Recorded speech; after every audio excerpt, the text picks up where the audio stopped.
बारामतीतील अनधिकृत होर्डिंग्स मागील नेमके राजकीय आशीर्वाद कोणाचे? कारवाई होणार का? बारामती शहराच्या सौंदर्यीकरणाचा आणि शिस्तबद्ध विकासाचा मुद्दा पुन्हा एकदा चर्चेत आला आहे. दिवंगत उपमुख्यमंत्री अजित पवार यांनी तिरंगा सर्कलच्या उद्घाटनावेळी बारामती नगर परिषद तसेच प्रशासकीय अधिकाऱ्यांना स्पष्ट शब्दात सूचना दिल्या होत्या की शहरात अनधिकृत होर्डिंग्स उभे करून बारामतीचे विद्रुपीकरण होऊ देऊ नका. मात्र त्यांच्या निधनानंतर या सूचनांकडे दुर्लक्ष होत असल्याची चर्चा आता शहरात जोर धरू लागली आहे. पुण्यात घडलेल्या होर्डिंग दुर्घटनेनंतर राज्यभरात अनधिकृत होर्डिंग्स विरोधात मोहीम राबवण्यात आली होती.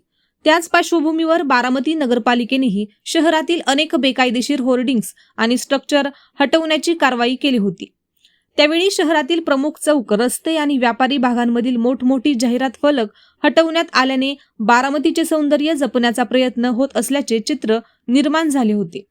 मात्र अवघ्या काही महिन्यातच पुन्हा एकदा अनेक ठिकाणी नव्याने लोखंडी स्ट्रक्चर उभे राहत असल्याचे दिसून येत आहे. काही ठिकाणी मोठ्या आकाराचे जाहिरात फलक लावण्यात आले असून शहराच्या नियोजनावर आणि सौंदर्यावर प्रश्नचिन्ह उपस्थित होत आहे. विशेष म्हणजे हे होर्डिंग्स कोणाच्या परवानगीने उभे राहत आहेत, त्यामागे कोणत्या बड्या राजकीय नेत्याचे किंवा स्थानिक नगरसेवकांचे पाठबळ आहे का, असा सवाल नागरिकांमधून उपस्थित केला जात आहे.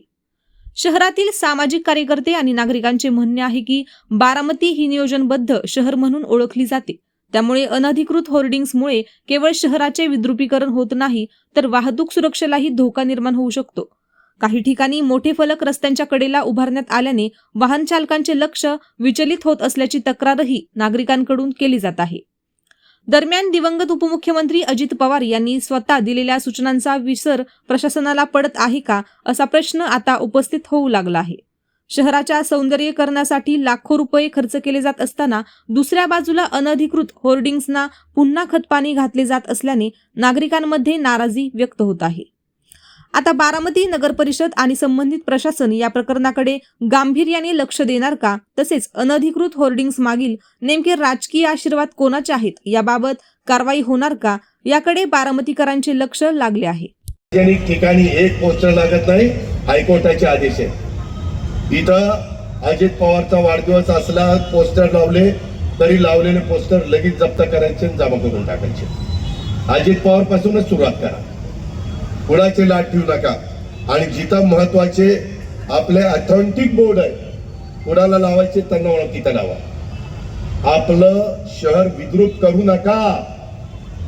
मी किती जर चांगलं करण्याचा प्रयत्न केला आणि तुम्ही साथ दिली नाही, मनाला वाटेल तिथं बोर्ड करत बसला, तर शहर स्वच्छ राहणार नाही. नागपूरला पण हायकोर्टाने आदेश दिले, नागपूरला कुठेही बोर्ड लागत नाही, संभाजीनगरला कुठेही बोर्ड लागत नाही. आणि तुम्ही घाबरू नका ना. मी तुमची बदली होऊन देत नाही, तुम्ही चांगलं काम करा. मी आहे ना तुमच्या पाठीशी. कोणाचा राजकीय दबाव मी येऊन देणार नाही आणि मी पण तुमच्यावर आणणार नाही. आता आज सकाळी दुपारी आलो इथं, विमानतळावर काही जण भेटले. आपल्या इथं कामधंद्याच्या नोकरीच्या निमित्तानं युपी बिहारचे लोक येतात. एका माझ्या 8 वर्षाच्या बच्चीवर, मुलीवर, ती पण युपीचीच, तिच्यावर तिकडच्याच मुलांनी, किती लोकांनी बलात्कार केला मुलांनी? एकाने बलात्कार केला.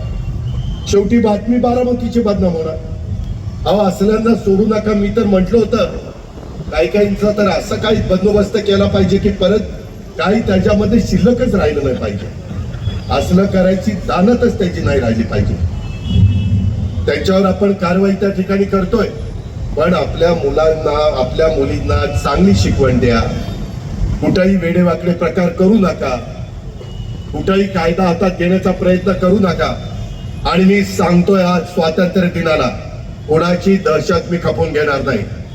कोणी जाऊन कुठेतरी लाईनी मारायला जाल, तुझी लाईनच काढतो, तुला तिथं टायर खाली घेतो. अजिबात कुणाला सोडणार नाही. मधी देखील एकदा काहीतरी कुणीतरी चुकीचं केलं, कायदा हातात घेऊ नका.